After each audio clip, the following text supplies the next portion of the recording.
Good morning. Today we are going to discuss about constructor and this operator.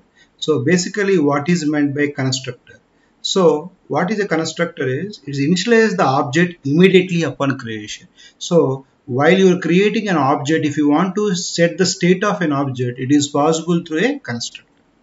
So once you define, the constructor will automatically call. You need not to call the constructor. Constructors are implicitly called by the compiler, Java virtual machine. So by using new operator, whenever the object is created. So while the new operator completes this operation, the period itself, the constructors are going to be executed. So constructors are not having any return type, not even void. Why? Because its return type is not, it is a class type. It is not some other like integer, float, double, lot like that. Its return type is class itself. That's why it is not having any return type. So it is the constructor job to initialize the internal state of the object. So the main responsibility of the constructor is the internal state of the object is set. So this is how we can write our constructor. So what is a constructor? First you need to understand that. So whenever your method name and class name both are same. See here, I have a class called as my class, and I have a method in my class. The method name is the same as the class name. So method name is the same as the class name. That's why it is not a method, it is a constructor. Constructor is also a method. But what is the thing is, the name of the constructor is same as the method name. So why we do this is, see here, whenever the object is created for the my class, what we are writing new my class. So this my class of will take as the call for the calling this particular constructor Java. So while the new operator is allocating the memory for the my class object, at the same time it will check for the constructor. If it is there, then the constructor will be executed. So that is that. So constructors are no need to call. While the object creation itself, the constructors are going to execute it. So I will demonstrate you for the better understanding of this particular concept. We write some program, then you can easily understand how the constructors are going to work out. So see here, I have a class, my class. So write your public static void main method string aux of. So this particular method is mandatory for each and every program. Why? Because the compiler starts the execution from the main method. So what I am telling, why we have to create the object for our class. What is our class name? My class. So the object name m1 is equal to new my class of. So like this we are creating the object. While creating the object, this particular constructors are, so the name of the constructor is also a method, but the name should be same as your class. Then only that method is executed as a constructor. So within here write something.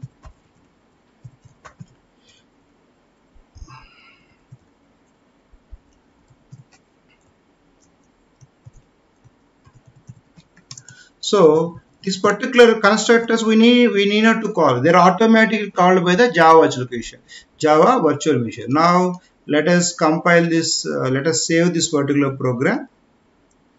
So now we compile the program through so Java C.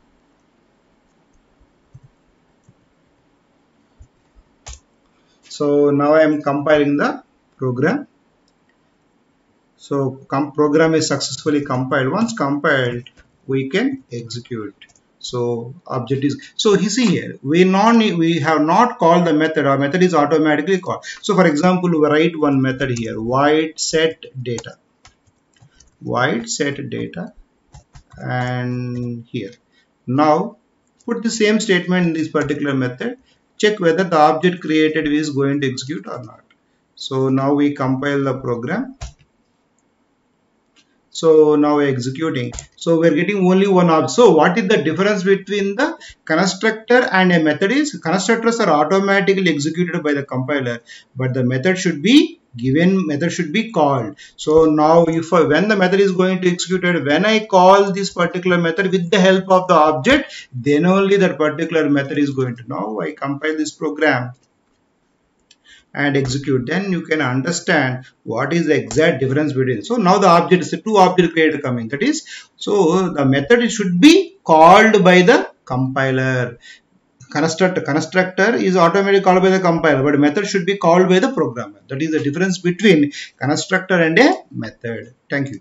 So next topic, what are the differences? So what are the differences between the constructor and a method? So the differences are, first one, so constructor is what? It is a block of code which can instantiate the newly created object. So while the object is going to create a block of code, but what is this particular one? It is a collection of full statements and return value. So constructor is invoked implicitly, but a method should be invoked explicitly by the programmer. Constructor is not having any return type, but method having a return value, should be void also. Its name should be same as the class name of the constructor, but method is not like that. Class name and method name are different. So these are the basic differences between constructor and the methods. So now constructors are basically classified into three categories, that is default constructor, no argument constructor, and parametric. So whatever the previous program we have discussed, that is come under the no argument. So we are not passed any kind of argument for the constructor, that's why it is called as no argument. So now we again discuss about parametric. Later first we discuss the default. So at last we can discuss default. Now I write a small program for what is meant by parametric constructor. So already we have been discussed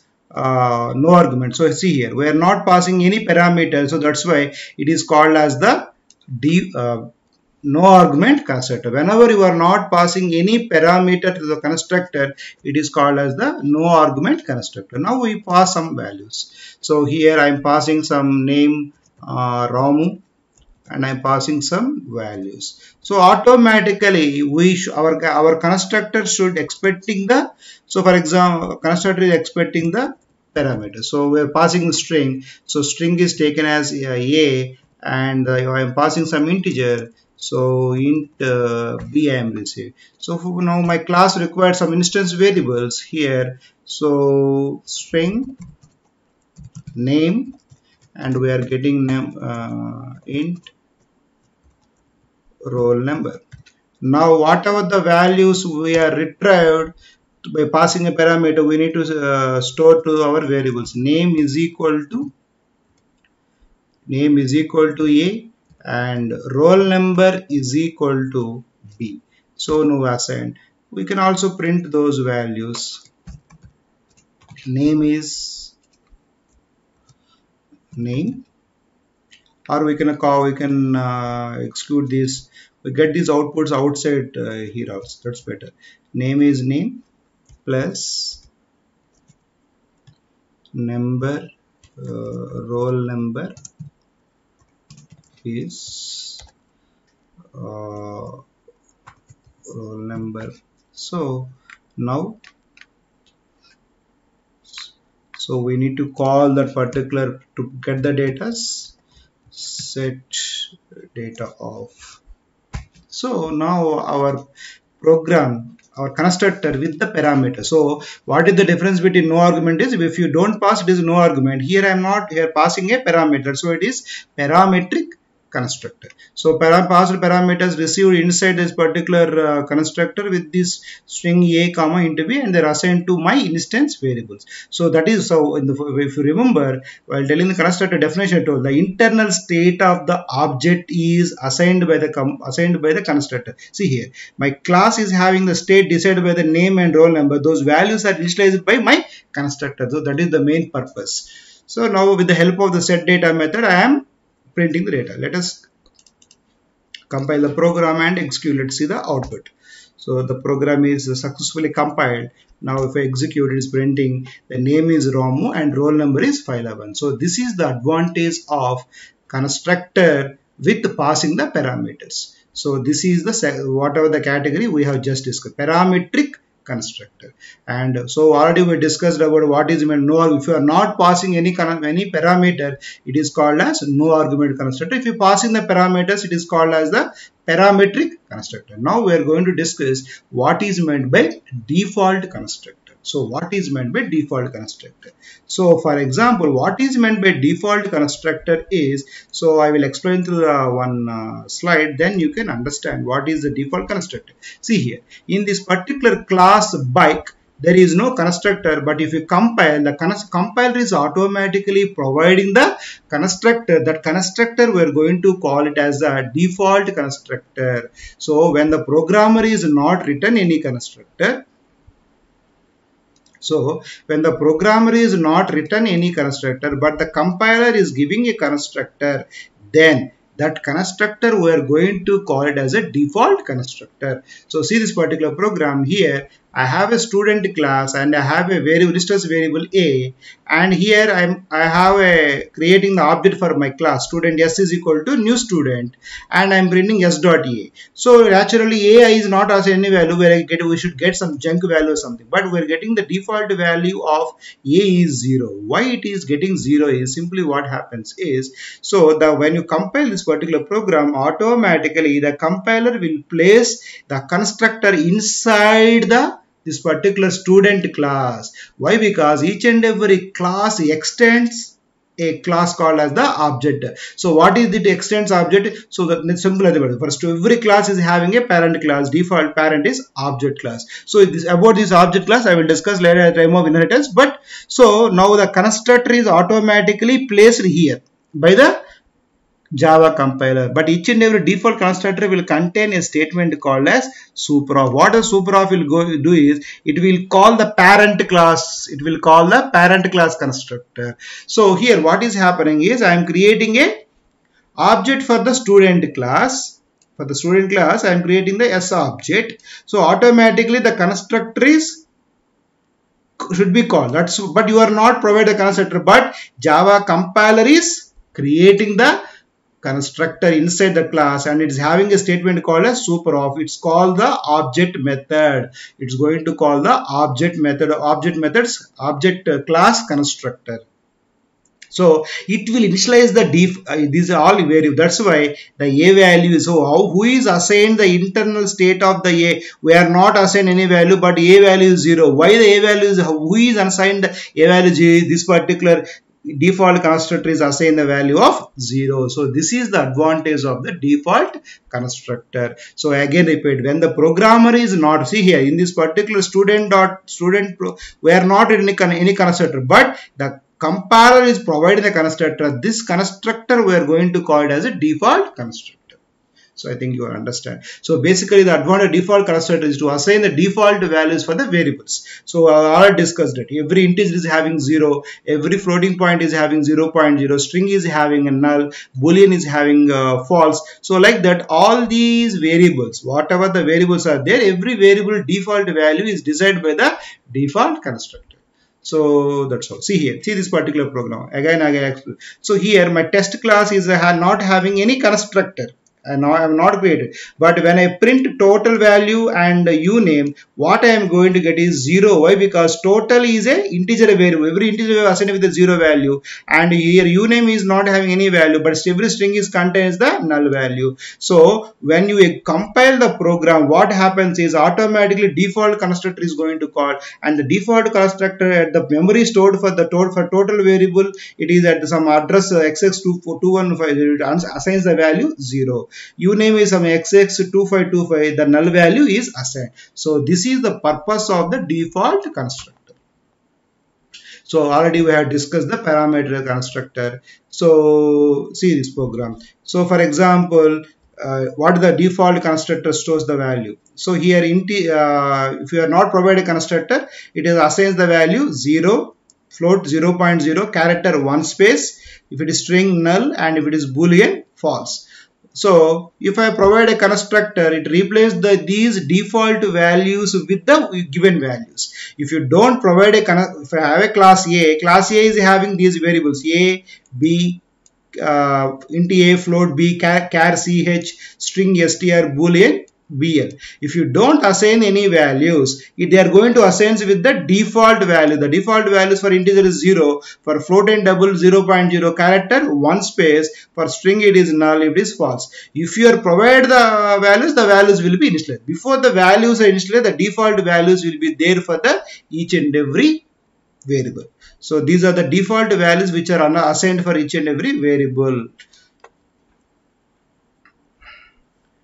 So next topic is copy constructor. So what is meant by copy constructor is, so whenever you will copy the one constructor values for the another constructor and without one object. So by using one constructor with the help of one object, you store some values. The same object values required for another object also. So that we can do with the help of the constructor. So with the help of this particular copy constructor. How exactly it will happen, I will show by writing a program, then you will understand what is the copy constructor. So the same program also we can change. So what we can do is, here I have one more object, that is M2 is there. So M2 wants the same values of M1.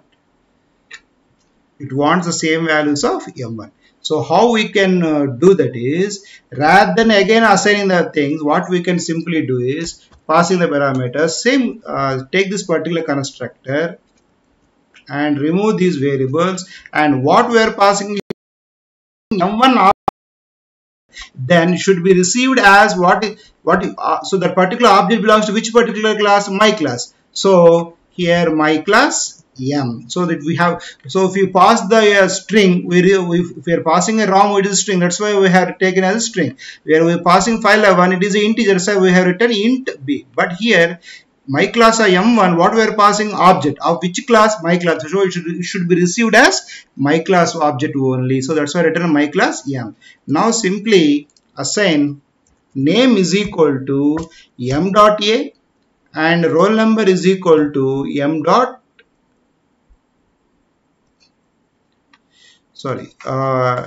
name is equal to M dot name and roll number is equal to M dot roll number. So then automatically, what is M? M here contains the M1 object. So that means name is equal to M dot name. That means, so this particular constructor is called with respect to which object? M2. So that means in the M2 name is understood.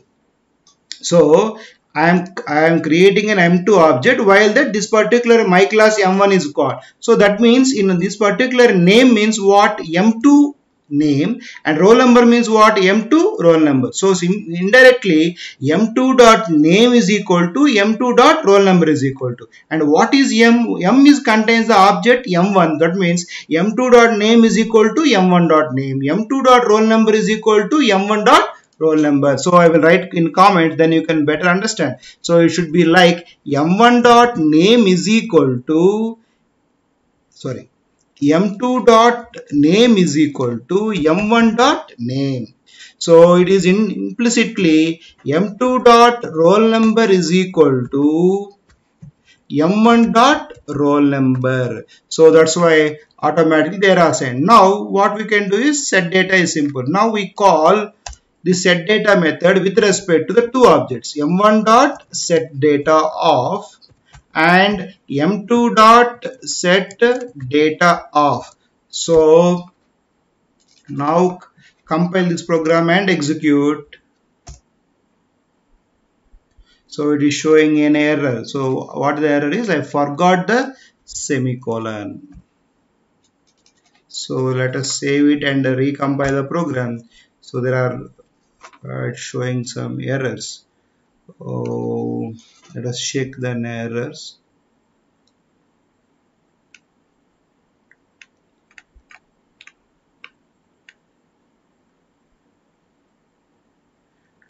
Let's check what is the error. Name is equal to A, roll number is equal to B, and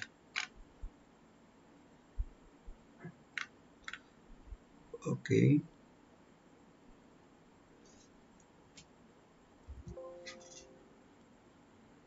So we forgot to specify these variables, that's why the problem. So assign string name and int roll number, then automatically the errors will be removed. So let us compile this program. So errors will be removed. Now let us execute the program. So automatically. So what is a copy constructor is the one object data is copied to the another object with the help of the constructor. So here the my M1 object data is copied to M2 with the help of the constructor. So it is called as the copy constructor. So copy constructor means one object data is copied to the another object with the help of the thing. So that's why they are called as the copy constructor. So I think by this particular thing, you are understood what is a constructor and what is one types of constructors: no argument constructor, default constructor, and argument constructor, copy constructor also. So by this we have completed a topic called as the copy constructor. Thank you very much.